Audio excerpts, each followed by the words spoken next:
Magandang umaga po sa bawat isa. Patuloy ko po kayo binabati sa pangalan po ng ating Panginoong Hesus. Bagamat po tayo po ay online today, nawa po ang bawat isa sa atin ay nasa mabuting kalusugan dahil usong-uso po ngayon ang yung influenza-like na sakit, no?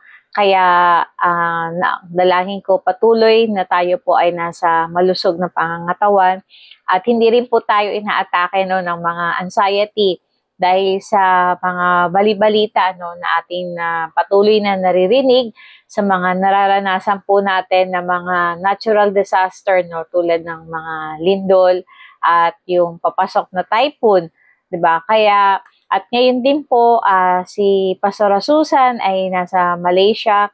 Siya po ay nasa seminar po ni Dr. Jonathan David.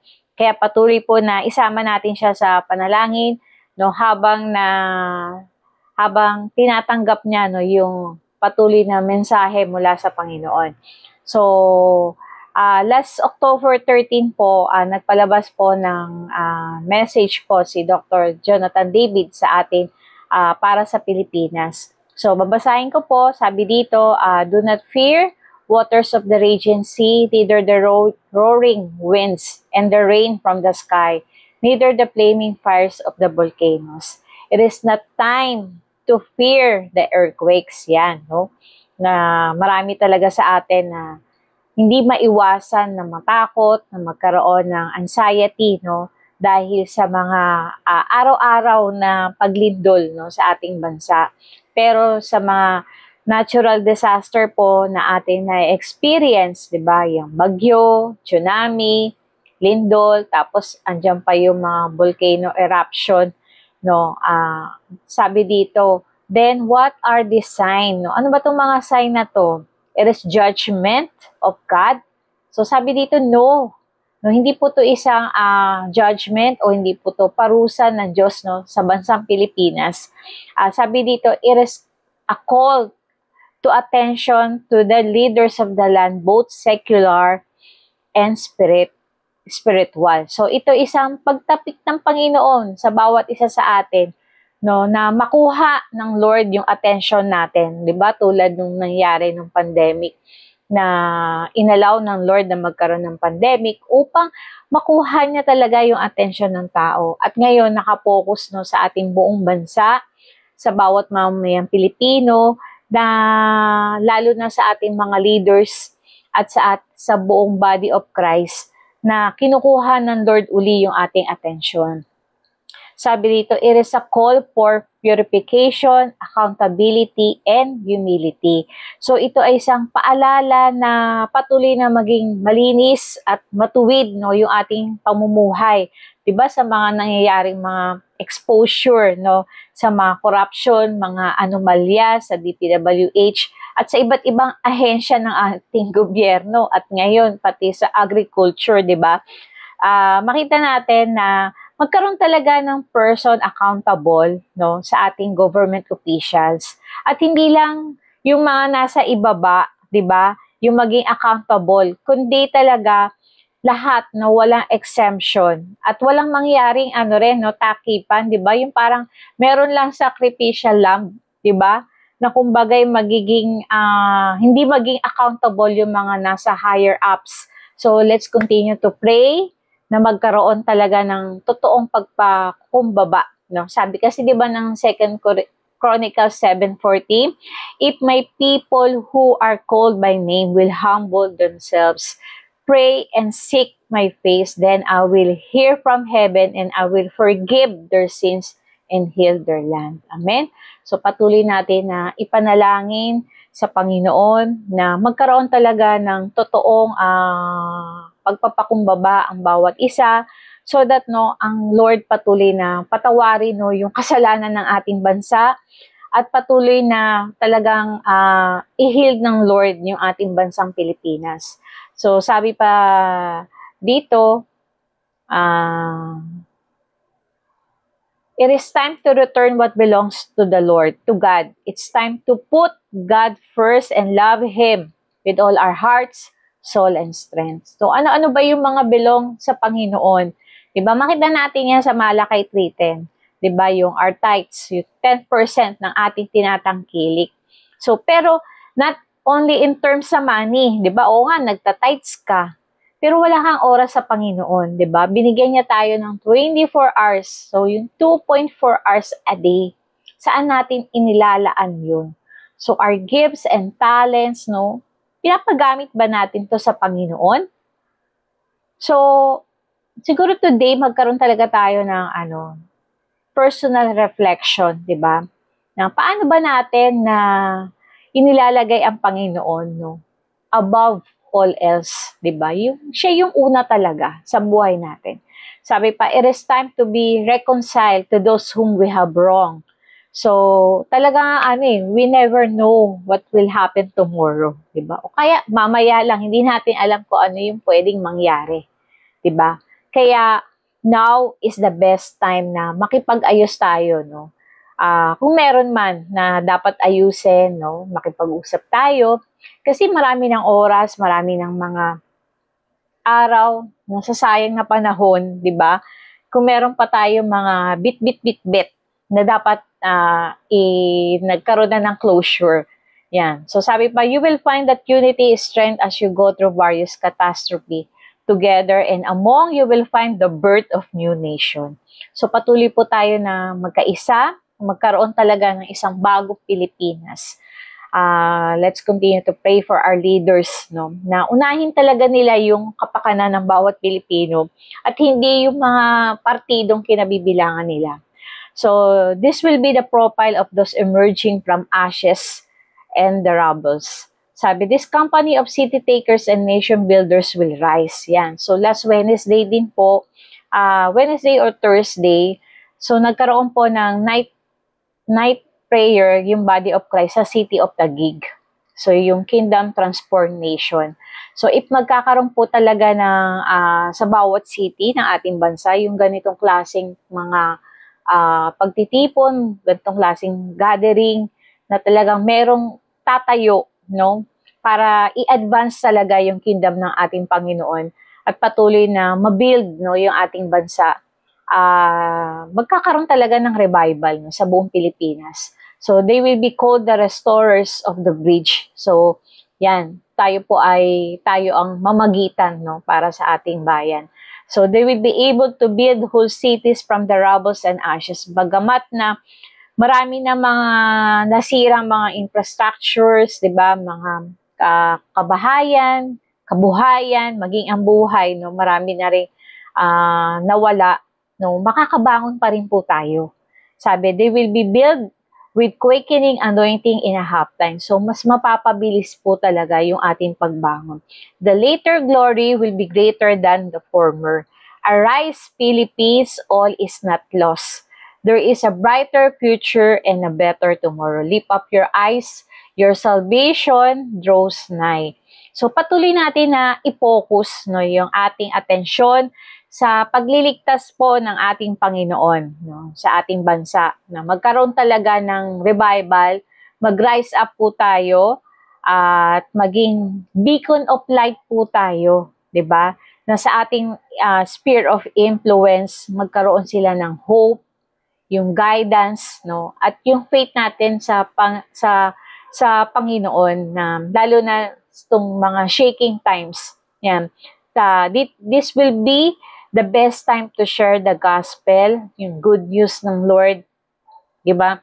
Dahil nga nakikita natin na ang kaaway ay nag-spread ng spirit of fear. Kaya di ba sabi, una-una sinabi ni Dr. Jonathan David, no, na pinasasabi ng Panginoon sa atin, do not fear, wag po tayong matakot, no? Yung spirit of anxiety and worry, no? But maging vigilant po tayo at patuloy na maging prepared sa lahat ng oras. Amen?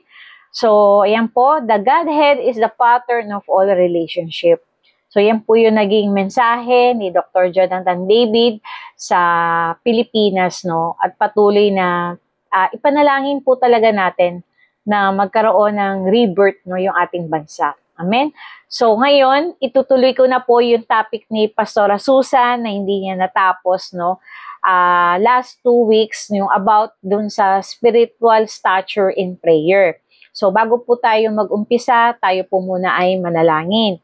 Let us bow down our head and let's pray. Panginoon naming Ama, maraming salamat sa oras na to, O Diyos. Patuloy kami, Lord, na nagpapasalamat dahil alam po namin, Lord, na mahal mo ang aming bansang Pilipinas, Panginoon. At hindi mo hahayaan, Panginoon, na kami po ay magkaroon ng spirit of fear, na anxiety and worry, Panginoon, that what will happen, Panginoon.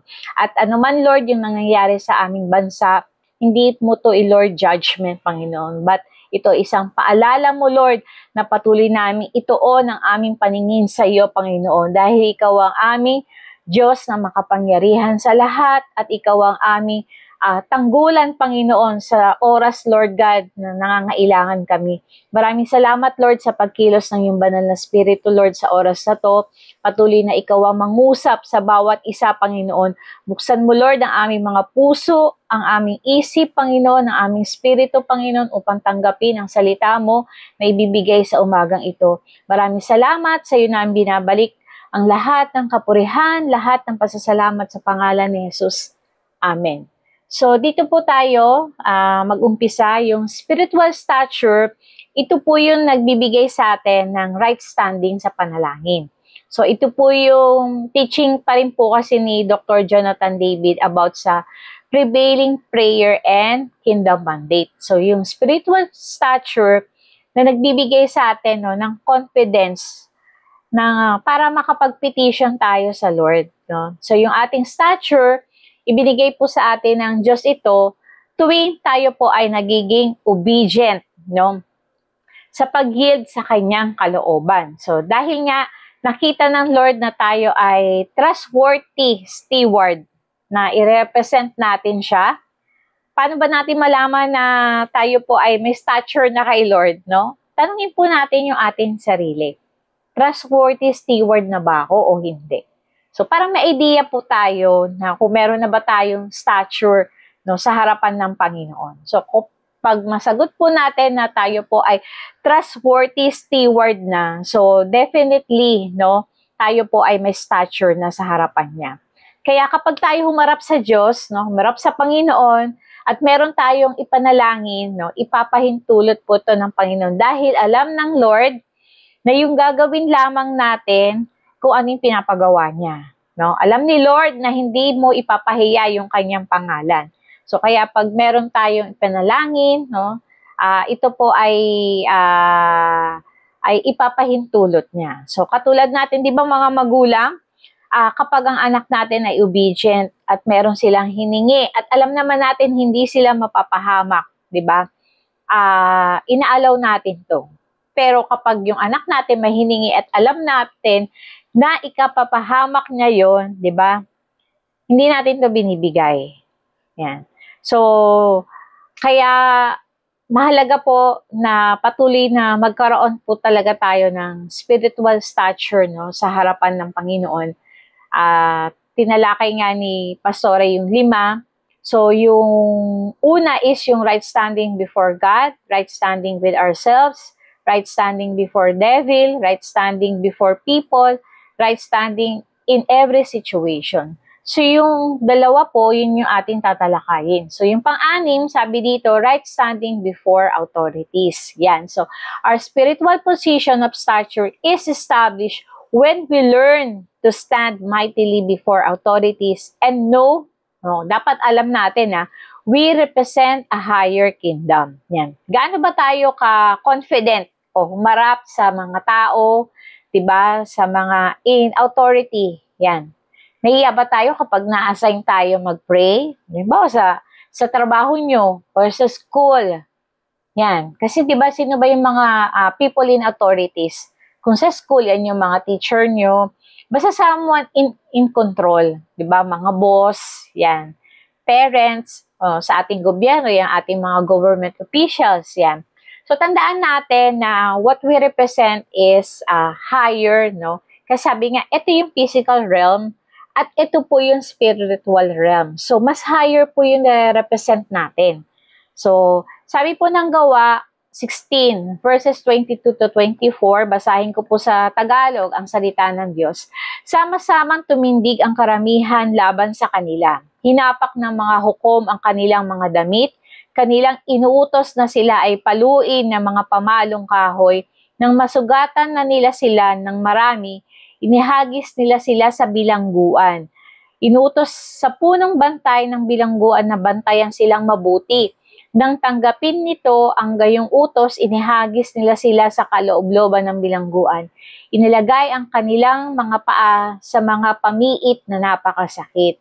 Yan. So ito po yung kwento na kung saan yung nangyari po kina Paul at kay Silas, no?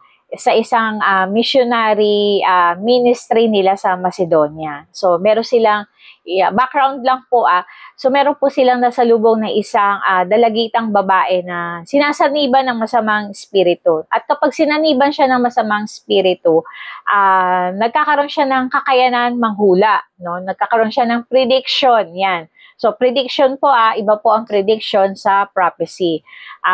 So tulad sa panahon din natin ngayon, 'di ba? Napakadaming nagbibigay. May mga nagbibigay, hindi pala napakadami. May mga nagbibigay ng prediction sa nangyayari sa atin ng mga magkakaroon ng lindol, no, mga iba-ibang disaster. Pero tandaan po natin, 2,000 years ago, nasulat na po to, di ba? Sa Luke 21 verse 11. Kung di po ako nagkakamali, nasabi nga doon na there will be great earthquakes, famines, no, taggutom, tapos mga iba't ibang mga pestilence yan. Sabi nga, kapag nangyari talaga to, nagkakaroon ng great fear, no? Nagkakaroon ng pagkatakot at anxiety, no, sa mga tao.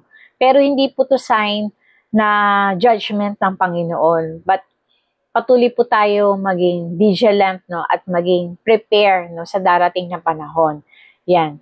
So, sabi dito, when Paul and Silas cast out the spirit of divination from the slave girl, pandemonium broke up in the city. There was a collusion with authorities in the marketplace. So, dahil sa ginawa nila Paul na pag-cast out dun sa spirit of divination, no, nag-create talaga ng kaguluhan, no, doon sa city. Dahil itong dalagitang sinasaniban ng masamang spirito is ito yung negosyo, no. Meron siyang amo, may mga amo siya. Ito ay business nila. So, ginawa ng mga amo ng dalagitang babaeng ito, no, nagsumbong sa mga opisyal ng lungsod, kumbaga parang pinabarangay sila Paul sa mga ginagawa nila. So, sabi ng Gawa 16:17, no, tuloy po natin yung kwento. Sinusundan niya kami ni na Pablo at sumisigaw ng ganito. Ang mga taong ito'y lingkod ng kataas-taasan Diyos. Ipinapahayag nila sa inyo kung paano kayo maliligtas. Marami ng araw na ginagawa iyon, kaya nainis na si Pablo. So, yung sinasabi nung dalagitang sinasaniban ng spirito is, positive naman, di ba? Kasi ang totoo, sinasabi niya, dahil ang kanyang sinisigaw talaga is sila Pablo, no? Sila ay nagpipreach, no? At sinasabi nila kung paano talaga magkakaroon ng kaligtasan ng tao. Pero dahil sa araw-araw ginagawa to nung dalagitang babae, no, nainis na si Pablo, kaya ang ginawa ni Pablo, sabi diyan, hinarap niya ang bata at sinabi sa spirito, inuutos ko sa iyo sa pangalan ni Jesucristo, lumabas ka sa babaeng yan. At noon din lumabas ang spirito. So, bakit kaya na sinaway ni Pablo yung spirit na nasa dalagitang babae? Diba, kung tutuusin naman natin na positive yung sinasabi, maganda, tama, sabi nga natin kanina. Sa tingin nyo, ano yung dahilan, bakit kailangan harapin ni Pablo at talagang palayasin, di ba? Kasi maaring, sabi ko nga kanina, ito ay negosyo. So, maaring maging paraan pa ng babae, di ba, ng mga kanyang mga amo, mas lalong kumita sa panghuhula. At alam naman natin na hindi tama yung panghuhula. Kaya sabi dito, there was a collision of culture and customs. There was a clash in demonic words because apostolic authority manifesting in the city. So simula nang dumating sila Pablo sa lungsod, nagkaroon na talaga ng conflict kasi yung spirit ng stronghold ng city na yon at yung spirito na kay kina Pablo at kina Silas na dala-dala ng mga apostles, nagkaroon talaga ng contrast. Yan. So there was an uproar in the crowds. All these segments of the society were rising up to challenge through apostolic authority. Kaya talaga when they arrived, no, dun sa place na yon, na bulabog yung gawa ng kaaway. Di ba parang tayo, kapag dumadating tayo sa isang place, alam natin na merong strongholds o may ginagawa ang kaaway. Kapag bit-bit-bit po natin ang presensya ng Panginoon, hindi po pwede talagang mag-collide di ba? Merong magkakaroon po talaga ng conflict. Yan. Sabi dito talaga yung conflict at yung contrast no, sa mga beliefs at sa behavior dun sa mga tao dun sa city. Makita talaga natin na merong sasalungat, di ba? Kaya napakahalaga po na meron po tayong spirit of discernment na kung ano po yung gusto ng Holy Spirit na ipagawa sa atin. Yan. So ano-ano ba yung naging conflict, no? Sabi dito, the apostles didn't pray rosary to Mary. Didn't pray to the dead, no? Ayan isang ano po yan, nabalitaan niyo po ba, di ba, may isang sinabi ang ating USEC, no, secretary na sabi niya na ang ating presidente daw ay napupuyat na nung kakausap no, sa kanyang mapiyapang ama. So may mga tao talaga na nagpe-pray no, sa mga patay na. So apostle didn't do satanic processions, didn't go to mass, didn't wear scapular. Alam niyo po ba yung scapular? Yung parang yung kulay brown no, na sinusuot. No, didn't do infant baptism, didn't believe in purgatory. So tayo po, hindi na po tayo naniniwala sa purgatory. Didn't use holy water, didn't claim Peter a pope, didn't bow down to worship idol. So yan po yung naging contrast po talaga sa behavior no, na ginagawa ng mga tao in that city at yung ginawa po ng mga apostles. So sabi ng Gawa 16:20-21, nang maiharap na sila sa mga hukom, sinabi nila, ang mga lalaking ito bilang mga Hudyo ay lubos na nanggugulo sa ating lungsod. So, ito po yung naging paratang sa kanila. No? Sila ay nagpapahayag ng mga kaugaling hindi natin nararapat tanggapin o gawin bilang mga taga-Roma. Yan. So, ito yung, nung hinarap sila doon sa mga opisyal, ito yung sinasabi sa kanila na sanhi, no? Kaya nag-create talaga ng kaguluhan in that city. So, sabi dito, the slave master, ito po yung mga board of directors, mga investors, so talagang matataas, no? Ang, katungkulan, status ba? Tapos yung the authorities, ito yung mga market forces, the chief magistrate, judicial, legislative authority, Jews and Romans, culture, force and customs, the crowd, the shareholders in the marketplace, the police and the prison wardens and soldiers, security and forces. So, were the different segments of the society. So, ito po yung mga hinarap nila Paul at Silas, no? Iba't ibang status, no? Sa city na yon. So, makita natin dito na when our spiritual stature is established before God, we will know how to stand accurately before authorities of men. No, sa pagharap natin sa mga people in authorities, no, wag din naman po tayo na mayabang, ay, anak ako ng Diyos. Hindi po bang ganun na talagang ipagmamalaki natin kung sino tayo? Kundi, wag po tayo matakot kung alam po natin na tama yung ating ginagawa, para kahit sinong mataas na status na mas meron sa atin, confident po talaga tayo na humarap sa kanila. Yan. Sabi pa dito, Paul stood in the power of the Holy Spirit in the kingdom authority. The opposition to the kingdom mandate died down as soon as started. So, umpisa pa lang talaga nung ministry nila Paul na gagawin dun sa city na yon, 'di ba? Hinahadlangan na kagad no ng kaaway. No, the very same night, the powers of darkness had vacated the territory. The earthquake of God broke the strongholds of hell. Paano ba nagkaroon ng earthquake that time? No, no, hindi dahil sa fault line, no, or sa mga tectonic plates, no.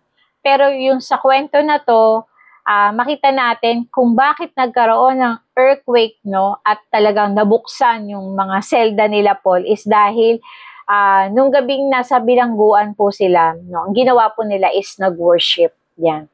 So habang nag-worship sila, no, nag-create po to ng earthquake, no?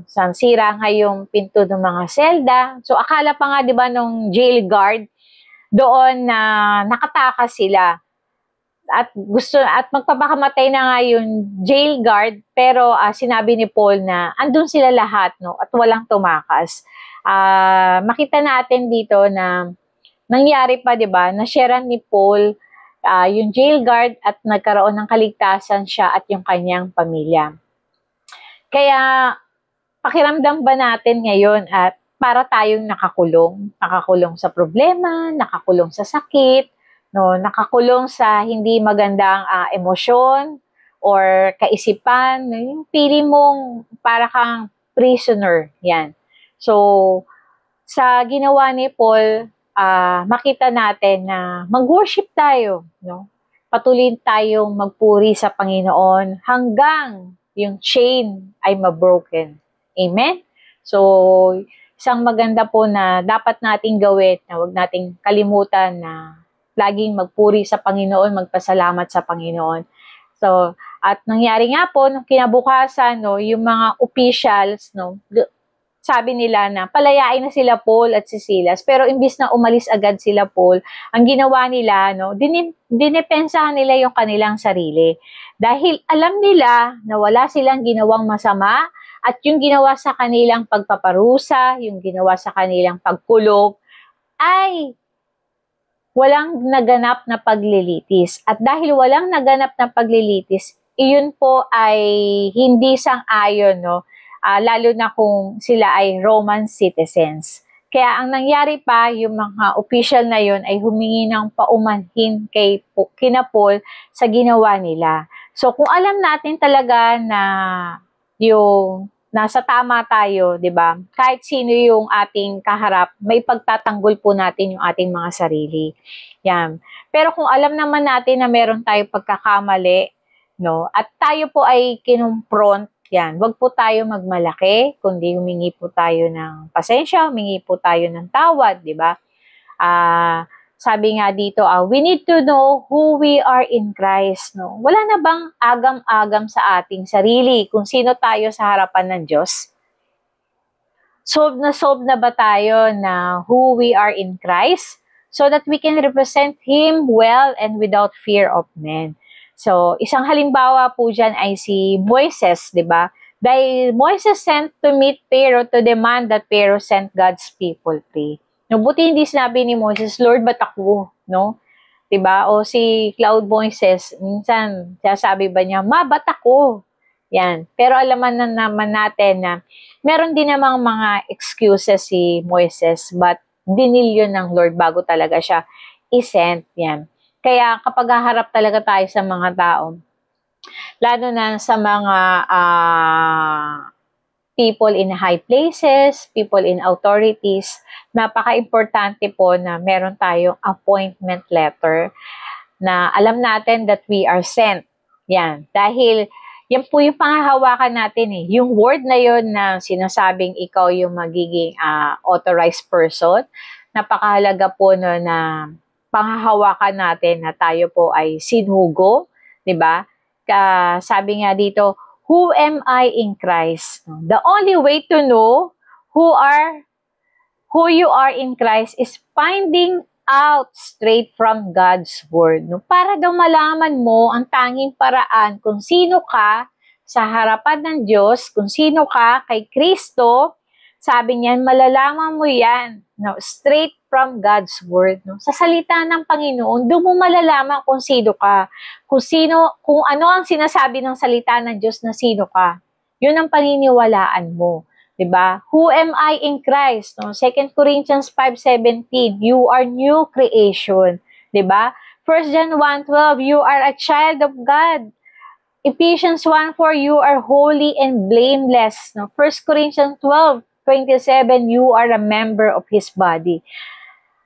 2 Peter 2:10, you are chosen people, a royal priesthood, a holy nation, God's special possession. No? Romans 5:1, you are justified. Napakarami po ng salita ng Diyos na panghahawakan natin kung sino tayo sa harapan ng Panginoon. Romans 8:17, if we are children, then we are heirs. No? Tagapagmana tayo. No? Meron tayong inheritance sa Panginoon. 1 John 1:9, di ba? You are forgiven. Isaiah 43:1, fear not, for I have redeemed you. I have called you by your name, you are mine. No? Tinatawag tayo ng Panginoon mismo sa pangalan natin. Sabi ng Lord, you are mine. No? Pag-aari po tayo ng Diyos. Colossians 2:10, you have made complete in Christ. Amen? So, patuloy na hanapin natin, i-discover natin, find out, magbasa tayo ng salita ng Panginoon. Kasi kahit naman in natural, 'di ba? Meron ba dito na baby or bata nung ipinanganak siya, kilala niya na 'yung sarili niya? 'Di ba wala naman? Dahil sa simula, lalo na halimbawa, mga baby pa, bata pa, nagsisimula pa lang magsalita, 'di ba? Itinuturo ng magulang ano pangalan niya, ilang edad niya, 'di ba? Tapos hanggang magpi-preschooler na 'yan, 'di ba? Tuturuan mo na saan siya nakatira. So, sinasabi natin, tinuturo natin kung sino siya. So, ganun din po. Tulad natin na kung bago pa yung ating relationship sa Lord, or kahit matagal na tayo, pero hindi natin alam kung sino tayo sa harapan ng Diyos, tuklasin po natin.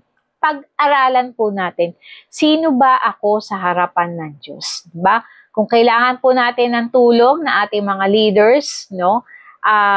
Patulong po tayo. Yan. Amen? So, tandaan natin who we are in Christ, diba? Binigyan tayo ng stature ng Panginoon na nilagay niya tayo sa isang position na para i-represent siya. Yan. Kumbaga sa isang authorization letter, andun yung pangalan mo para i-present mo si Lord. Yan.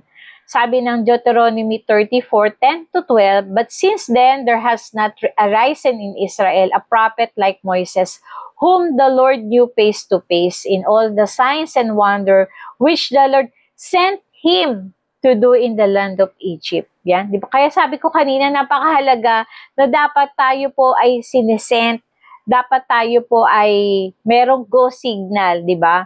Before Pharaoh, before all his servant and all his land, and by all that mighty power and all the great terror which Moses performed in the sight of Israel. Dahil yung pag-send sa atin ng Panginoon, yung pagbibigay sa atin ng permission ni Lord na gawin mo tong isang bagay na to, yun po yung magbibigay sa atin ng right standing, lalo na sa mga higher authority sa atin. Yan. So, Moses had stature before God. He knew God face to face. He found favor in the sight of the Lord. No? Paano ba nagkaroon ng stature si Moises sa Lord? Yan. O, naalala nyo pa yan sa mga Sunday schooler, no? Diba, siya ay Prince of Egypt, no? Ang kwento niyan, 'di ba, alam naman natin na nag-stood up siya, no? Nakita niya na isang Hebrews na minamaltrato. So, dahil sa takot niya na mapunish, magkaroon siya ng punishment, ginawa niya, lumakas siya at nakarating siya sa lugar ng Midian at doon na siya nakapag-asawa. But without his knowing, 'di ba, yung incident na yon ang naging way ng Panginoon para i-develop yung character ni Moises, no? Preparing him for leadership role. No, ganun din minsan, nagkakaroon tayo ng isolation, no? Nagkakaroon tayo ng reflection na at doon sa reflection nangyayari sa atin, no? Dinidil ni Lord yung character natin. No, minumold niya tayo, inaayos niya tayo so that kapag gagamitin na tayo ni Lord to lead others, no, tama na, no? tama na yung ating character. Yan. Sabi pa dito, this place of authority with God gave him authority over kingdom of Pharaoh in Egypt and over demonic kingdom of his magician and sorcerers. So alam naman natin ang kwento, no? Ni Moises, no? Kung paano sila nakalabas, no, sa Egypt, no? He also exercised spiritual authority over the nation of Israel and performed mighty signs and wonders before men. Sabi po ng Luke 7:7-8, therefore I did not even think myself worthy to come to you, but say the word. Kaya sabi ko kanina, mahalaga, di ba, yung word na panghahawakan natin? So, and my servant will be healed, and for I also a man placed under authority, having soldiers under me, and I say to one, go, and he goes, to another, come, and he comes, and to my servant, do this, and does, and he does it. So, makita natin dito sa yung humility at yung respect ng centurion, di ba? Na kahit siya ay people in authority din, tong centurion na to, di ba? At minsan mahirap na rin na makita yung mga may ganyang attitude, no? Lalo na sa mga tao in power, di ba? Yung iba nga, kung umasta, kala mo kung sino, mga untouchables, no? Arrogant, yan. Pero tong centurion na to, pinakita niya yung kanyang pananampalataya sa ating Panginoong Yesus, di ba? Na kahit wala yung presence ni Lord, no? Okay lang sa kanya. Ang kailangan niya lang yung word ng Panginoon, no? Sabi niya nga, 'di ba, just say the word, no? Tayo, kaya ba natin na paniwalaan yung word na sinasabi ng Lord sa atin? O kailangan merong pang appearance, no? Kailangan merong pang magkaroon ng himala, 'di ba? Kailangan magpakita pa ang Diyos sa atin bago tayo maniwala. No, katulad ng centurion na ito, no? Ganun yung klaseng pananampalataya na meron siya, na yung naiintindihan niya, no, yung authority na ibinibigay ng Diyos, no. Kaya tandaan po natin na yung salita ng Lord, sufficient na po yun. Yung salita ng Lord, sapat na po yun para mangyari ang isang bagay, 'di ba? Sapat na po yun para mag-stand tayo ng tama, yung word. Yan. Paul wants the church who is invested with kingdom authority to pray for those in governmental authority in our nations. We exercise this authority to pray over the authority of rulers, no? Yung mga namamahala sa atin, kings, politicians, and officer in our nation. Kaya sa ating family altar, wag po nating kalimutan, no, isama sa panalangin ng ating mga government leaders, lalo na sa mga nangyayari ngayon, diba? Updated ba tayo sa current events? Yan. Sabi nga ng 1 Timothy chapter 2 verses 1 and 2. Sabi dito, first of all, then I urge that petition. Sabing petition, ito po yung specific request. Yan, prayers, intercessions, prayers for others, and thanksgiving be offered on behalf of all people. Kaya pag magpe-pray po tayo, wag natin sabihin, Lord, ikaw na po ang bahala. Dapat specific po tayo sa panalangin. Diba? Yan ating po yung ating mga leaders. Yan. Ating presidente, ang ating vice president, no, ang ating minority leader, si Senator Peter Alan Cayetano, ang dating Blue Ribbon Committee head, si Senator Ping Lacson, at ang ating Senate President ngayon, si Senator Tito Soto, at yan pa pong 5. So, we need to pray for them, lalo na sa nangyayaring exposure, diba, ng mga corruption sa DPWH. Nawa, wag mag-subside, diba, yung mga pag-iimbestiga at maituon sa iba. Diba? Let's pray, no, for these people na talagang magkaroon ng strong conviction, no, maitama yung mali, diba?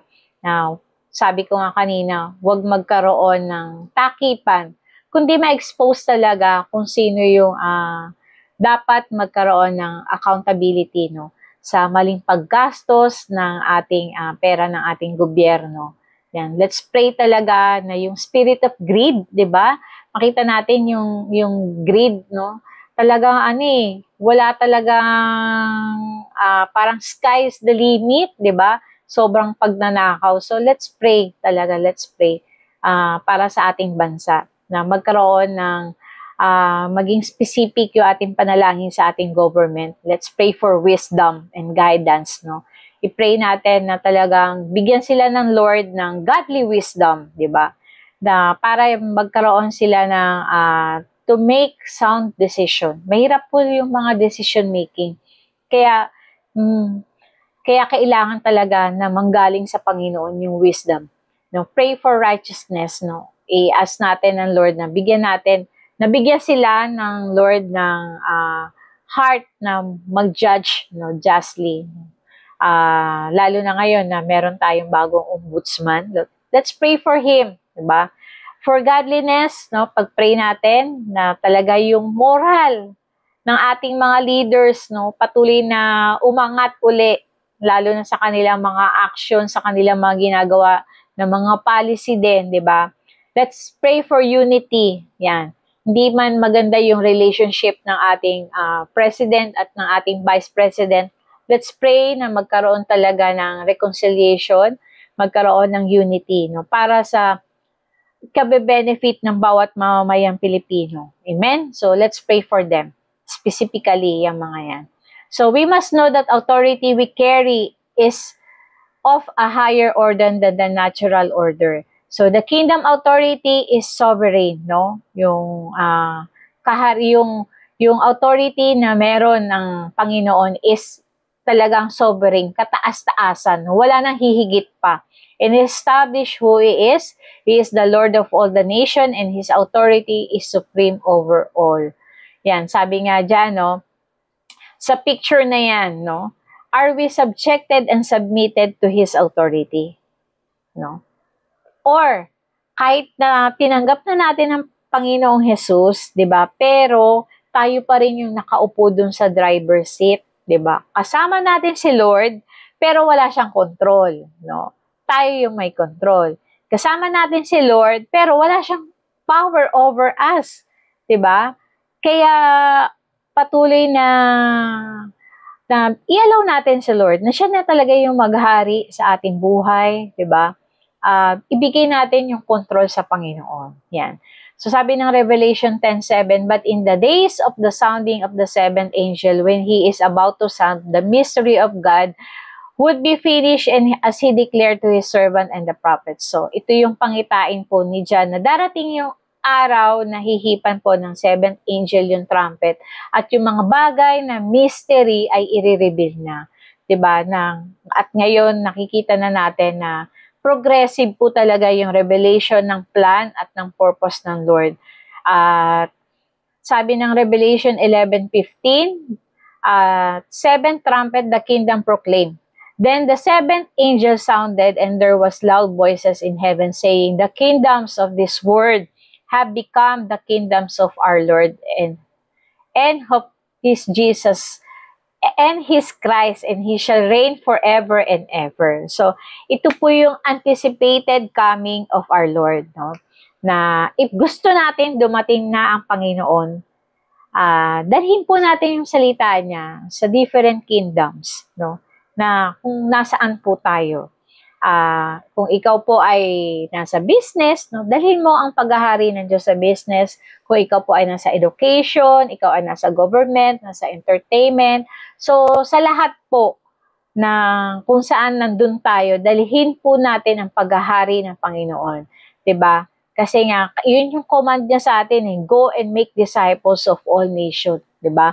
Kaya, sabi nga, kapag dumating na ang paghahari ng Diyos, no, sa lahat ng kingdom, sabi diyan, He shall reign forever and ever.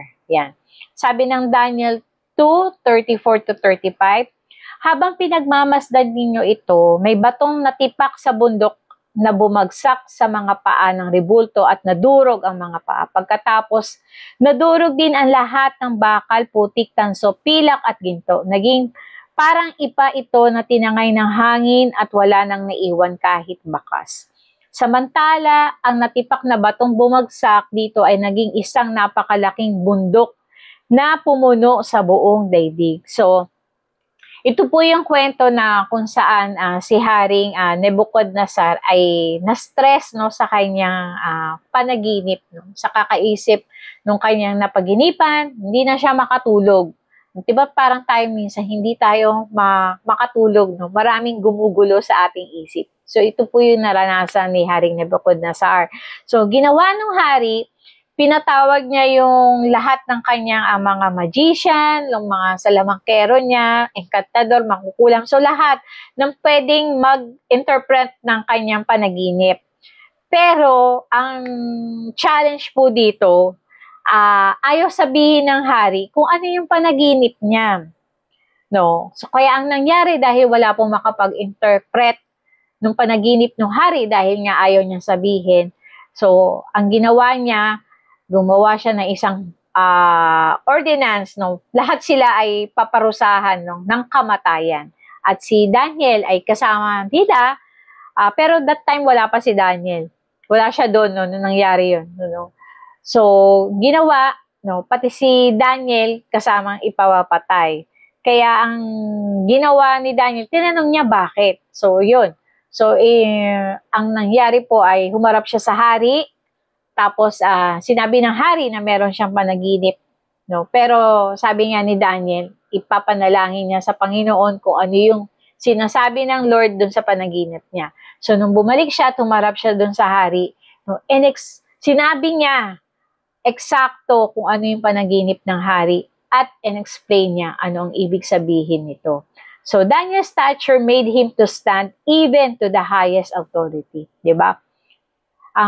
Si Haring Nebuchadnezzar is siya na yung highest that time, pinakamataas na authority. No, Daniel's God-given ability to interpret visions and dreams served him well in his role as advisor to King Nebuchadnezzar of Babylon. So yung ating skills, yung ating talents, yan po yung magbibigay sa atin ng platform. Diba? Lagi po to sa ating pinapaalala. Para pag humarap tayo sa mga, kung nagtatrabaho kayo sa mga boss nyo, sa mga superior nyo, sa mga leaders nyo, sa church man yan, sa work, sa business, o sa gobyerno man yan, di ba?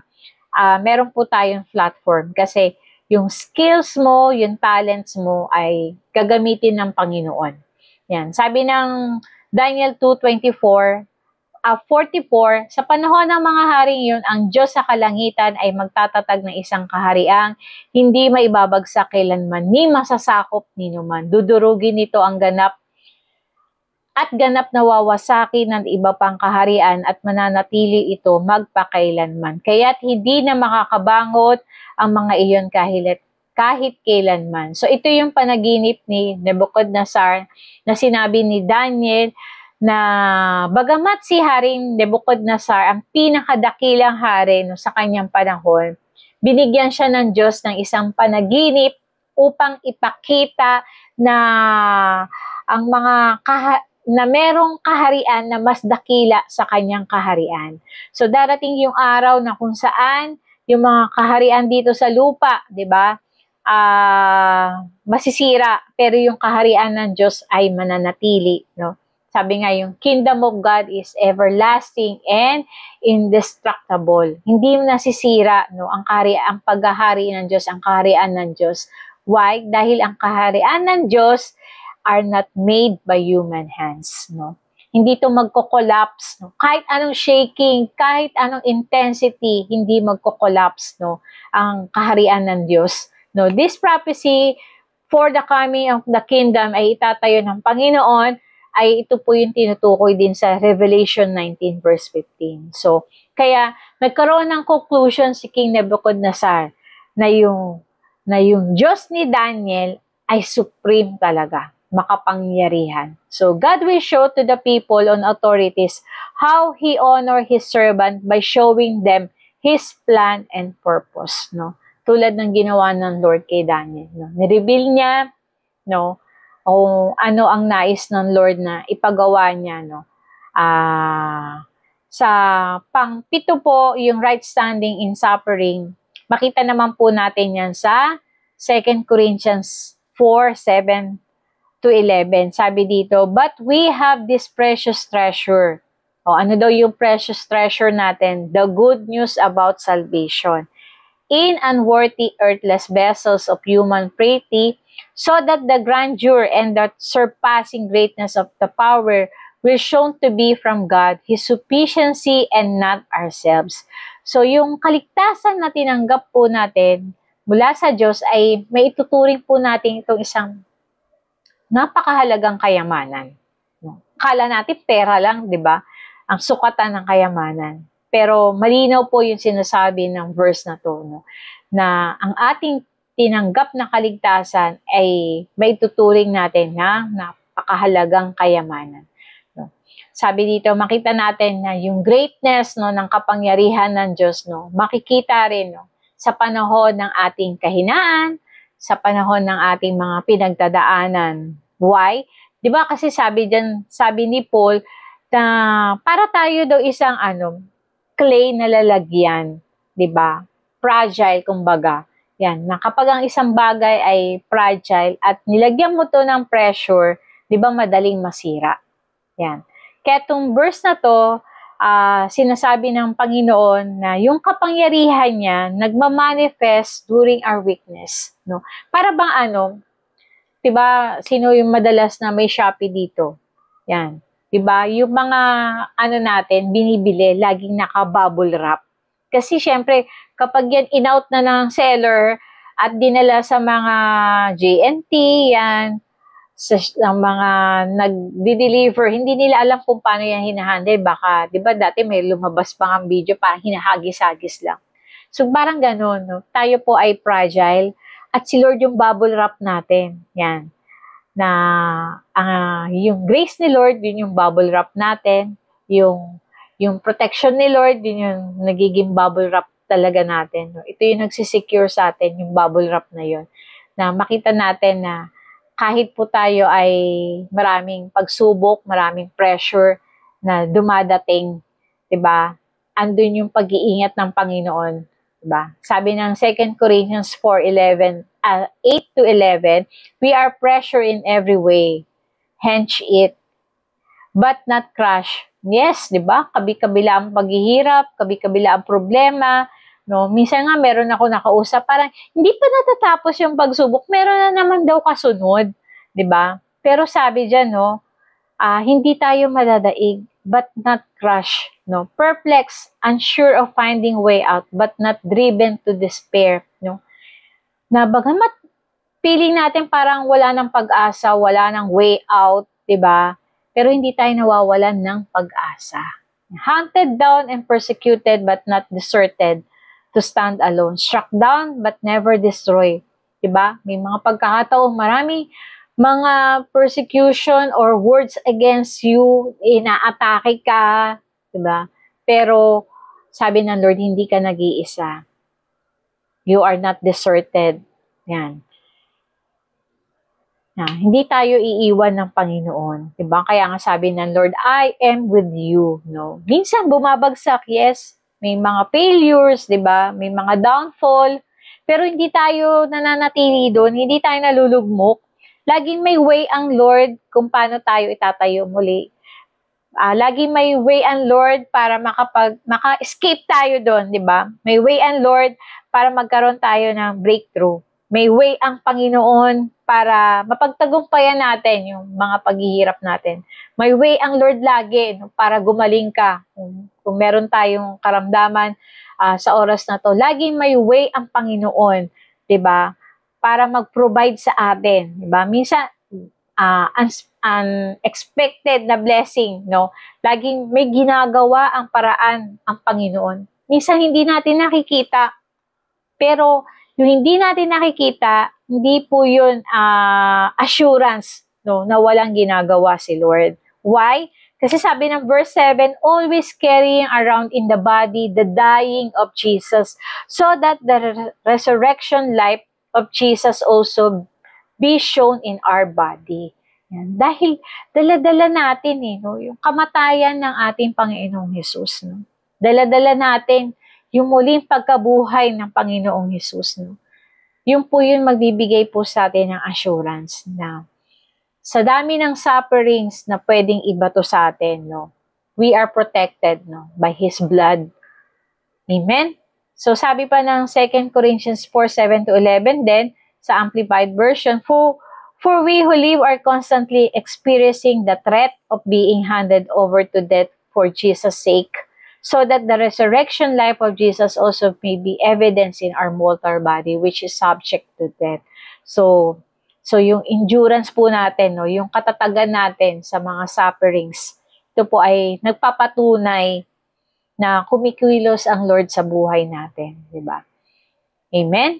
Sabi ng 2 Corinthians 6:3-5 naman po, so yung mga paghihirap ni Pablo, sa anumang bagay ay hindi kami nagbigay ng katitisoran upang hindi mapulaan ang gawain ng paglilingkod. Sa halip, sa lahat ng bagay ay pinapakilala namin ang aming sarili bilang tagapaglingkod ng Diyos. So, ito ay maging sa maraming pagbabata, kabalisahan, kagipitan, maging sa paghagupit sa aming pagkabilanggo, pagpapagal, pagpupuyat, at pag-aayuno. So makita natin talaga, no, yung ministry ni Paul, yung pagsunod niya sa kalooban ng Diyos, no, nagdudulot sa kanya ng iba't ibang paghihirap. Pero sabi nga dyan, naging matatag siya sa lahat ng nangyayari sa kanya. Diba? At pinilit niya, no, na hindi ma-stumble, no, ang iba sa ginagawa niya. Sabi nga, yung his life before testament of his faith, a model living of life fully surrendered to God, no? Na talagang naging testimony yung buhay ni Paul. Yung pananampalataya niya, no? Naging modelo kung paano ba magkaroon ng buhay na fully surrendered to God. Yan. Sa ating mga problema, na ipapakita po ba natin na kung sino yung Diyos natin, no? Sabi nga, di ba, sa mga, halimbawa, mga problemang pinagdadaanan natin, kakulangan, napapakita ba natin na kayang mag-provide ni Lord o inuunahan natin si Lord na gumawa ng mga paraan, di ba? Sa mga may girlfriend o boyfriend na nakakaranas ng mga broken hearts, yan. Feeling ba natin na yun na yung katapusan ng mundo natin? 'Di ba? Pag nagkakaroon tayo kayo pala ng mga failing grades, no? Or yung mga hindi niyo na-expect na grades niyo sana. Feeling niyo ba failure na rin ang lahat? 'Di ba? Kapag nagkakasakit tayo, feeling ba natin na Lord, kukunin mo na ba ako? Ganun ba? So, marami tayong alalahanin sa buhay, no? Feeling natin minsan tayo si Sharon Cuneta, pasan ko ang daigdig. No, tandaan po natin, hindi po tayo kinreate ng Lord para pasanin ang daigdig. Kundi, kinreate po tayo ni Lord para magkaroon ng dominion, no, sa daigdig na meron tayo. Magkaroon tayo ng control sa ating mga sufferings. Yan. How we handle our sufferings? Paano ba natin i-handle yung ating sufferings?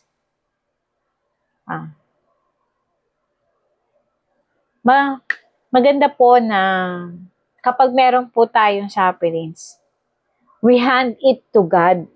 Dalhin natin sa Panginoon. No, wag natin i-handle sa sariling lakas natin, 'di ba? Wag natin i-handle sa sariling karunungan natin.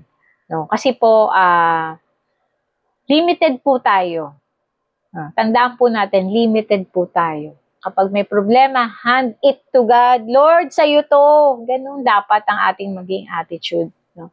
Sabi pa ng 6-7, maging sa kalinisan, kaalaman, pagtitiis, kabutihan, at maging sa pamagitan ng banal na espiritu, at walang mapagkunwaring pag-ibig, ipinapakilala namin kami ay mga tagapaglingkod. Pinapakilala namin ito sa salita ng katotohanan, sa kapangyarihan ng Diyos sa pamagitan ng sandata ng katwiran, kanan at kaliwang kamay. Ito po yung lagi kong sinasabi na walk what we talk. Makita sa atin to yung mga qualities na to na very evident na yung pagkilos ng banal na spirito. Yan. So, ang weapon po natin is yung ating righteousness. Ang weapon po natin is yung ating pagiging matuwid sa harapan ng Panginoon. So, tayo po ay in-equip ng Panginoon. Lagi nating tandaan na meron po tayong position, tamang position sa harapan ng Panginoon. Kaya anuman pong suffering na meron po tayo ay mapagtatagumpayan po natin. Gamitin po natin yung weapon na yun at patuloy nating labanan, no? Ano man yung mga binabato sa atin ng kaaway. Sabi ng 2 Corinthians 6 and 8 and 9 pa rin po, maging sa karangalan at kawalang karangalan, maging sa masamang ulat at mabuting ulat. So, meron pa tayong mga nare-receive na good news or bad news at pinapakilala namin kami ay tagapaglingkod. Kahit na iparatang na kami ay mandaraya, kami mga totoo, pinapakilala namin kami ay tagapaglingkod. Kahit na sinasabing hindi kami kilala, bagamat kilalang kilala, naghihingalo gayon may buhay, pinaparusahan, ngunit hindi pinapatay. Ipinapakilala namin kami ay tagapaglingkod. Yan. So, make known Jesus in our life by living above our sufferings. Lagi nating ipakilala si Lord the way we respond, no, sa ating mga sufferings. Yan. Na kapag nagre-response tayo sa mga problema natin, no, makita na ang taong to, tayo na meron Diyos. Amen? So sabi ng 2 Corinthians 6:10 to 11, so ito pa rin po yung tungkol kay Pablo. Kahit na namimighati, ngunit laging nagagalak, mahirap gayon may maraming pinayayaman, walang tinatangkilik, bagamat nagtatangkilik ng lahat ng bagay, ipinapakilala namin kami ay tagapaglingkod. Yan. Makita natin, di ba, yung nararanasan ng ng mga leaders natin. No, tulad nangyari kay Pablo, marami din siyang mga pinagdaanan, mga problema. Diba? Tulad ng ating mga leaders, marami din po yung mga pinagdadaan ng problema. No? Hindi po sila exempted, no, sa mga sufferings, no, ating mga leaders. Kaya nakakaranas din po yan ng mga bad days, no? Nakakaranas din ng mga bad moods. Yan. Kaya lagi po natin sila isama sa panalangin. Pero maging encouragement po sa atin na bagamat na nakakaranas sila ng mga iba't ibang pagsubok, nakakaranas sila ng mga sufferings, andun pa rin po yung kanilang tapat na paglilingkod, no, sa Panginoon, di ba? Mas inuuna nila na gawin yung pinapagawa ng Panginoon kaysa sa nararamdaman nila, di ba? So, hindi ko po sinasabing na hindi dapat na i-validate yung nararamdaman natin. Pero sinasabi po ng salita ng Panginoon, we are above, no, our feelings. We are above in our sufferings, 'di ba? Kaya nga kung paano tulad nila Paul, no, ng ibang mga disciples, no, na nakaka-experience ng loneliness, naka-experience na sa pangangailangan, 'di ba? Naka-experience ng persecution, no, ng sakit, no. Mas unahin lagi natin na gawin ko ano yung kalooban ng Panginoon at patuloy na mag-glorify ang Lord sa buhay ng bawat isa. Sabi, those who have position of stature know what it means to pay the price for God's call in their lives. So, ano ba yung kabayaran ng pagsunod natin sa calling natin sa Panginoon? Yung comfort po ba natin? Diba? Masarap matulog pag Sunday. Yan. Masarap magpahinga sa hapon, no? Masarap gumala, yan, sa iba. Pero pag medyo may edad ka na, ayaw mo nang gumala, di ba? So, yung time, di ba? Yung ba yung kabayaran ng pagsunod natin? Yung time na dapat na meron kang gawin para sa sarili mo or para sa pamilya mo. Pero, bibigay mo yung time na yon para sa gawain ng Panginoon. Yung money, no? Ibibili ko na ito, itatites ko pa, ipang-offering ko pa. Pero meron ka sanang gustong bilhin. No? Marami pang iba. No? Ano yung binabayaran natin, no, para sa ating pagsunod, no, sa calling ng Panginoon? So we are willing to suffer for what we believe and sacrifice for what needs to be done. No? Salamat sa mga sacrifices po ng bawat isa. Sa ginagawa natin para sa gusto ng Lord. No? salamat po sa mga sacrifices nyo. Salamat sa sacrifices ni Pastora Susan, salamat sa sacrifices ng ating mga leaders, ng worship team, no, ng bawat isa sa mga kingdom suppliers. Maraming salamat po sa mga sacrifices nyo. The grace of God is sufficient. No? Sige, sabihin nyo po yan sa katabi nyo po. The grace of God is sufficient. No?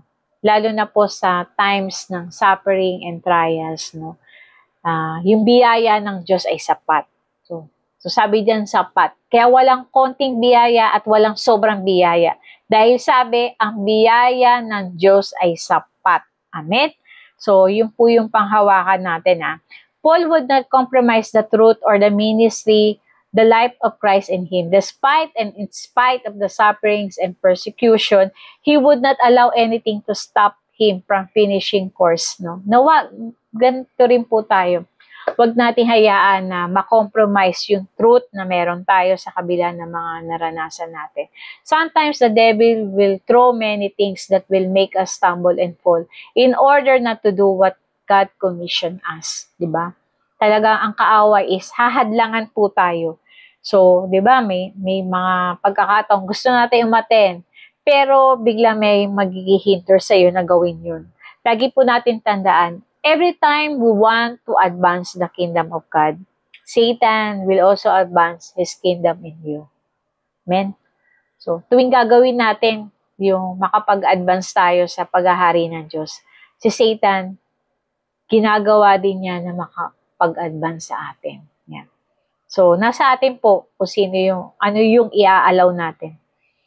So, sabi ng Philippians 2:15, so that you may prove yourself to be blameless and guiltless, innocent and uncontaminated children of God without blemish in the midst of a morally crooked and spiritually perverted generation, among whom you seen as bright lights beacon shining out clearly in the word of darkness. So may testing talaga para ma-prove natin yung conduct natin na makapagbigay ng liwanag sa iba, di ba? Kaya si Paul encourage niya ang Philippian church to live as God's children, na mag-reflect talaga yung character ng Panginoon, no? Sa panahon natin na maraming nagrereklamo, 'di ba, sa ating gobyerno. Kaya minsan ayoko na mag-scroll sa FB kasi iba na rin yung nararamdaman mo, 'di ba, sa daming mong nababasang reklamo, no? Ikaw din naapektuhan na. Pero sabi ko nga, patuloy tayo magbigay ng hope, no, sa iba, 'di ba? Kung marami mga nagrereklamo sa ating gobyerno, no, ipanalangin natin na magkaroon talaga ng tamang reforma, no, sa ating bansa. Kung iba ay nawawalan na ng pag-asa, tayo maniwala tayo na sabi nga brighter yung future natin, 'di ba? Merong better tomorrow. Huwag tayo mawalan ng pag-asa. Tandaan natin that God is always in control, no? Meron siyang laging timeline in everything. No, kung ang paggawa ng masama ay laganap na, no, tularan natin na wag natin tularan. Ipakita natin yung life with Christ. Yan. So, sabi ng 2 Corinto 11:27-28, naranasan ko rin ang labis ng paghihirap at pagod, sabi ni Pablo, no? Malimit na pagpupuyat at matinding gutom at uhaw, naranasan ko rin ginawin, ngunit wala man lang maibalabal, no? Bukod sa lahat, ito ay araw-araw kong pinapasan ang mga alalahanin para sa lahat ng mga iglesia, no? Ano yung pinapasan ni Pablo? Mga alalahanin para sa lahat ng mga iglesia. Naisip ba natin yung problema ng church? O yung personal na problema lang natin ang naisip natin everyday, no? Naisip ba natin, halimbawa, wala si sister na ganito. Sino kaya papalit? No? Naisip ba natin na pwede tayong mag-offer pwede natin maitulong para sa church? No? Sabi po ng 2 Corinthians 12:9, but He has said to me, my grace is sufficient for you. My loving kindness and my mercy are more than enough, always available regardless of the situation. My power is being perfected and it's completed, and it shows itself most effectively in your weakness. Therefore, I will all the more gladly boost my weaknesses so that the power of Christ may completely enfold me and may dwell in me. So God's grace and mercy are enough to handle any situation and struggle. Yan. Tandaan natin na yung biyaya ng Diyos at yung awa ng Diyos, enough na po yun. Sapat na po yun para anuman po yung sitwasyon natin, anuman yung struggle natin ay malalampasan po natin. God's divine power is perfected and most effectively shown through human weaknesses. So Paul chooses to be an open about his struggle. So tayo po ba, open po ba tayo sa struggle natin? O sinasarili natin yung mga struggles natin? Wala tayong sinesharean na tao na itong problema ko. Tandaan po natin na hindi po kayang magbasa ng isip si Pastora Susan o yung mga leaders natin. Wala po sila. Wala po kaming kakayanan na magbasa ng isip, no, ng mga struggles na pinagdadaan namin. Kaya maging open po tayo, no, sa mapagkakatiwalaan nating mga leaders, no, para matulungan po tayo. Because in those moments that Christ's power can be displayed through Him.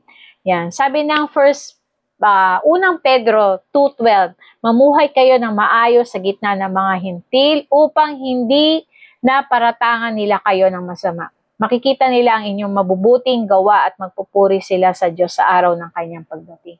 Tulad nga sinabi before, di ba? Mas maging maingat po tayo sa ating pananalita, sa pagkilos, kapag kasama po natin yung mga wala pa talagang personal na relationship sa Lord dahil binabasa po nila yung ating buhay. Yan.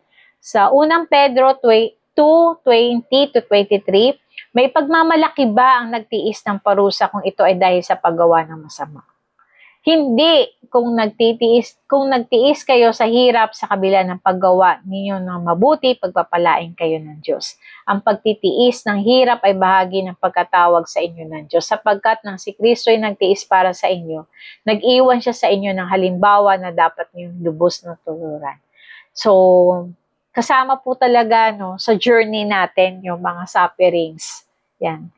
Kasama sa buhay natin yung mga problema na pagdadaanan natin, no? Pero sabi nga, si Lord nagbigay na ng pattern, ng example, paano ba natin dapat i-handle yung mga sufferings.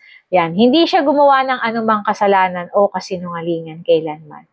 So, sabi nga dito na yung paggagawa, yung solusyon sa problema natin, hindi pwedeng mali, no?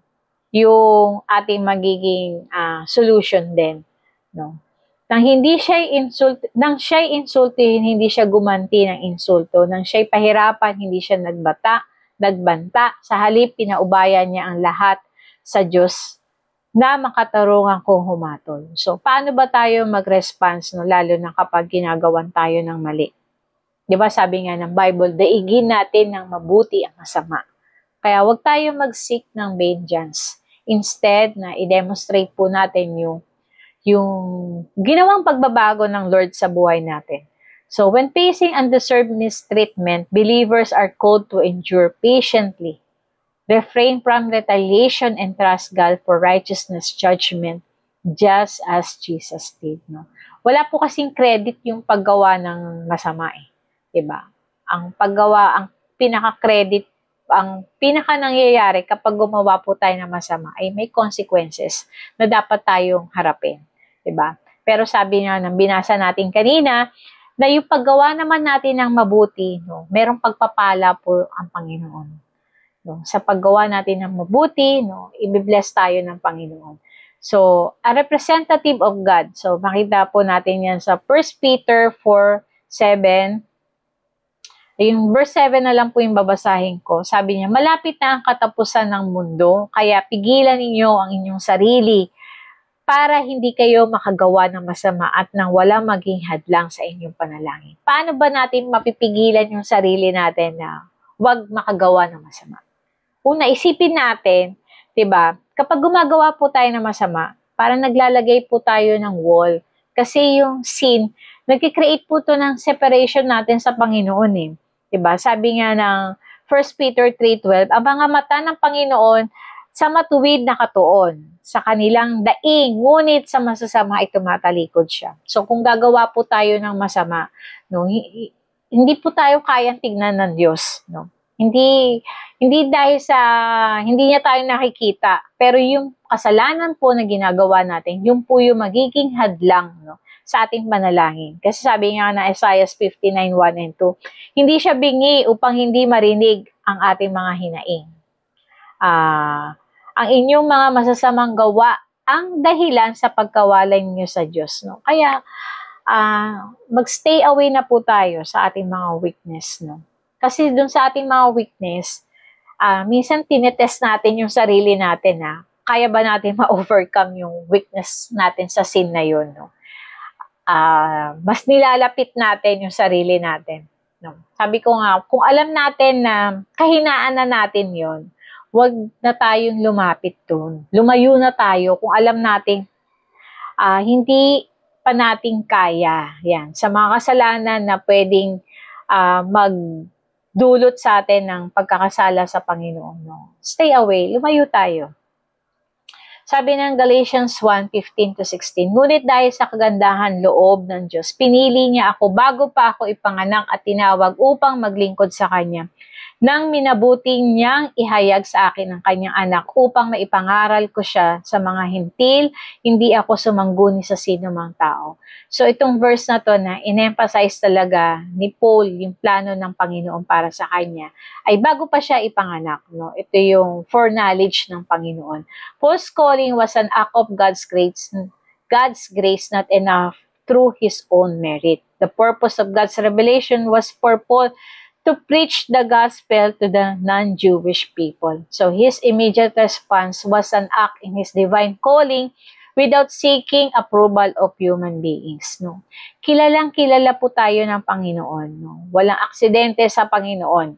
Yan, tandaan po natin, lahat ay planado, no. Bago pa tayo ipanganak, alam na ng Panginoon kung magiging sino tayo, ano yung magiging kahinatnan natin, no? Our future, alam na ng Panginoon yan. Yan. Kaya, sabihin mo yan sa katabi mo na ang Diyos ang pumili at tumawag sa iyo. Yan. So, 2 Corinthians 13:3-4, since you seek forensic proof that Christ is speaking in me and through me, He is not weak or ineffective in dealing with you, but powerful within you. For even though he was crucified in weakness, yielding himself, yet he lives resurrected by the power of God his Father. For we are weak in himself as he was humanly weak, and yet we are alive and well in fellowship with him because of the power of God directed toward you. So, yung ibang mga tao dun sa Corinth Church, no, kino-question nila yung authority ni Paul, na nagde-demand sila ng proof na kung talagang ang Panginoon ang nangungusap sa kanya, di ba? Pero makita natin dito na yung ginawang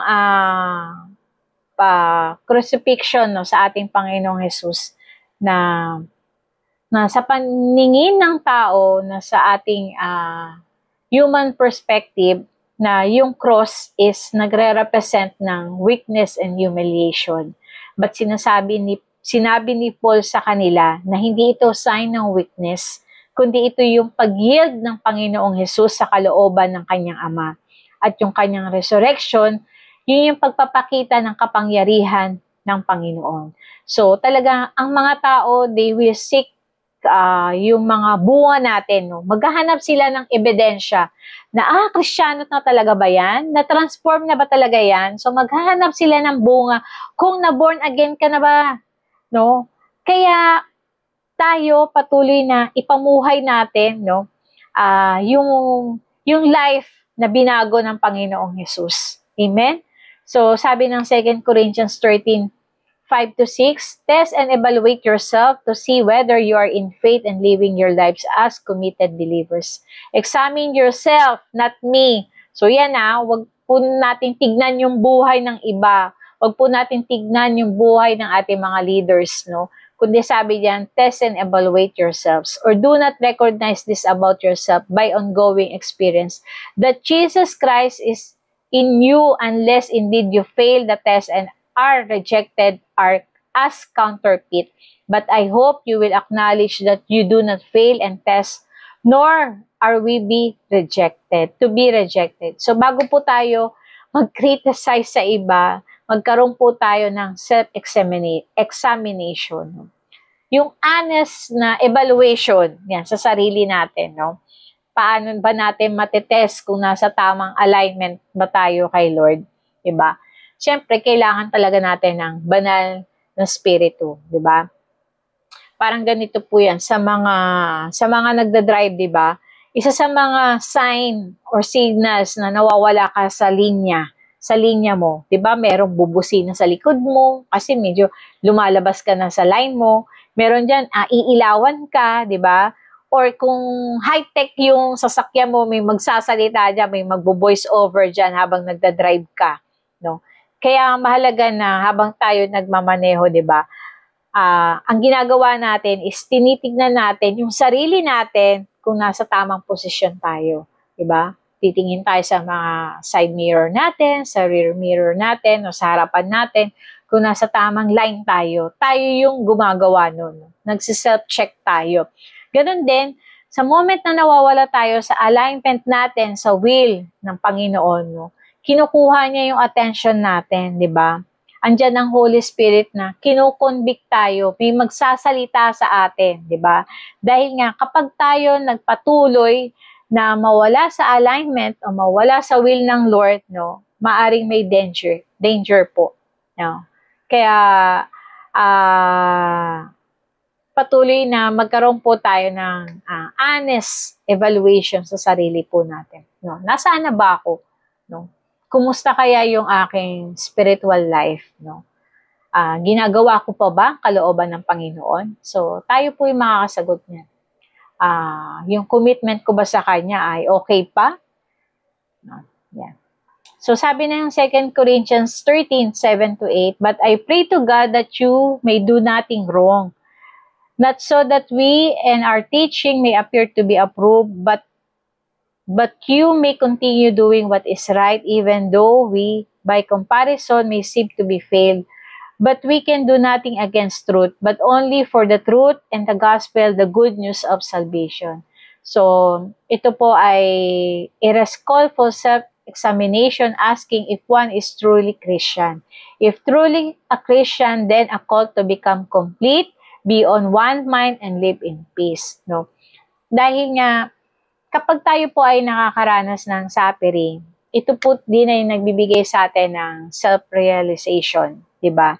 Kasi hindi naman natin nagagawa na magkaroon ng parang evaluation, no, sa sarili natin kapag tayo po ay in victory, no? Kapag masaya tayo, di ba? Hindi tayo nagkakaroon ng self-realization kapag ang buhay ay nasa ayos. So, nagkakaroon tayo ng self-test or self-realization kapag nandun tayo sa taranasan natin yung pinaka-bottom, no, sa buhay natin. Doon tayo nagkakaroon ng assessment sa ating sarili. No, saan ba ako nagkamali? Yan. Ano ba yung mga hindi ko dapat ginawa? O ano ba yung dapat kong ginawa? Diba? Ginagawa niyo po ba yun? Tinatanong niyo po ba yung sarili niyo? Kasi, madalas ganun po ako. Parang pag may nangyari, lagi kong tinatanong yung sarili ko, no? Nagkakaroon ako ng self-test.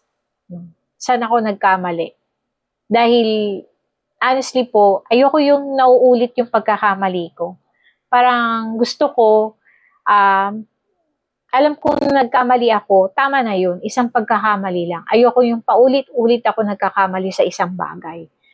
Kaya mahalaga po yun na nagkakaroon tayo ng self-examination. Yan, para matuto po tayo sa pagkakamali na natin. Yan. Sabi ng Philippians 3:12-13, "Not that I have already obtained it, this goal of being Christ-like, or have already been made perfect, but I actively press on so that I may take hold on that perfection for which Christ Jesus took hold on me and made me His own. Brothers and sisters, I do not consider that I have made it on my own yet, but one thing I do, forgetting what lies behind and reaching forward to what lies ahead, no? Dito na ina-acknowledge ni Paul na hindi pa niya talaga na-reach yung state of perfection. Bagamat na marami siyang accomplishment, 'di ba? Marami siyang knowledge, no? Pero he continued to pursue yung spiritual maturity niya. Sabi nga, living past success and failures will help him to move forward. No? Sabi nga, our past will hinder our present and our future. Kaya wag po na tayo manatili sa ating mga past failure o past success. 'Di ba? Kasi yun yung pwede maghinder sa atin na ano ba yung dapat na ginagawa na natin in the present. No? At maapektuhan po yung ating future. Yan. Philippians 3:14 sa Amplified Version, I press on toward the goal to win heavenly prize. No? Yung prize po na nag-aantay sa atin, hindi po makukuha dito sa mundong ginagalawan natin. Kundi, ang prize po natin is heavenly prize. Sabi, of the upward call of God in Christ Jesus. Yan. So, the ability to suffer long, stay strong in the course of God's will require supernatural empowerment of His grace. So, yun po yung kailangan natin, supernatural empowerment. So, our position of stature established in this grace that we may have right standing in righteousness when we are faced with trial, testing, and suffering for His name and His kingdom. Kaya, patuloy po na maging tama yung ating pag-respond sa lahat ng nangyayari sa ating ng mga sufferings. Yan. Hindi lang yung personal sufferings po natin, kundi yung sufferings sa pakikibaka natin, sa pakikipagtulungan natin, para sa mandate na ibinigay ng Lord sa church, kay Pastora Susan. Yan. Sabi nga, what does it mean to count it all joy? Sabi po ng James 1:2. Sabi, my brethren, count it all joy when you fall into various trials. Paano ba tayo magkakaroon ng joy? Sa gitna ng mga sufferings, di ba? Parang ang hirap, di ba? Na magkaroon ka ng joy kung ikaw ay may problema. Hindi yung parang gaganyan-ganyan ka, tapos tatawa-tawa ka, di ba? Na habang may problema ka, ay galak na galak ka. So, hindi po yung ibig sabihin ng verse na to. So, sabi, trials are not pleasant, it may be extremely grievous, but believers are to consider them as opportunity for rejoicing. Troubles and difficulties are tool. Yan. So, yung mga troubles natin, yung mga difficulties natin, yung mga hinaharap natin na hindi maganda, ito daw po ay tool para i-refine at i-purify po yung ating pananampalataya, producing patience and endurance. You're looking and expecting that something good, di ba? Yung tinitignan mo at nag-expect ka na something good will happen from your bad situation. Kahit pangit, merong mabuting mangyayari. So, the Bible, ang Bible po, pag magbabasa po tayo, ay punong-puno po ng mga kwento, mga patotoo ng mga lingkod ng Diyos. Yung mga taong sumunod sa Kanya faithfully, wholeheartedly, kahit nasa pangit na sitwasyon, ay merong dahilan para magkaroon sila ng joy. Dahil nakita nila ang ating Panginoon, kailanman ay hindi nagpabaya sa Kanyang mga anak. Makita natin yung katapatan ng Diyos, yung Kanyang pagliligtas, yung pagpapagaling niya. Nakita natin yung mga himala, diba? Makita natin yung provision niya. Yan. So, count it all joy. Sometimes you were exposed to public ridicule and were beaten, and sometimes you were helped others who were suffering the same things. You suffered along with those who are thrown into jail, and when all you own was taken from you, you accepted it with joy. You knew there were better things waiting for you that will last forever. Amen? So, magkaroon po tayo ng positive outlook sa buhay, knowing that God is always in control, that He will never leave us nor forsake us. sa lahat ng nangyayari sa ating panahon, no? Araw-araw na paglindol, no? Masasamang balita, 'di ba, na nakikita natin, nababasa natin, napakikinggan natin. Bagyo na come and go sa ating bansa, no? Mga news about sa pagputok ng bulkan or bad news, no, sa ating health, 'di ba? Or iba-ibang klaseng problema, no? Patuloy po tayong kumapit sa mga pangako ng Panginoon. Kung alam natin na ginagawa natin at tayo ay nasa sentro ng kalooban ng Panginoon, binigyan niya tayo ng stature na to pray, no? Binigyan niya tayo ng stature, no? Huwag natin sayangin, no? Amen? So, kaya binigyan tayo ng Lord ng authority para humarap sa mga tao kahit mas mataas yung status sa atin. Dahil nga, ang represent natin is a higher dimension. Yan. His grace is sufficient, no? Sa lahat ng sufferings na pinagdaanan at pagdadaanan pa natin. No? Basta may sufferings, hand it to God. Bigay agad natin sa Panginoon. No? Huwag natin i-handle yung sarili nating sufferings. Sabi ko nga kanina, limited yung ating kakayanan sa paggawa ng solusyon ng ating problema.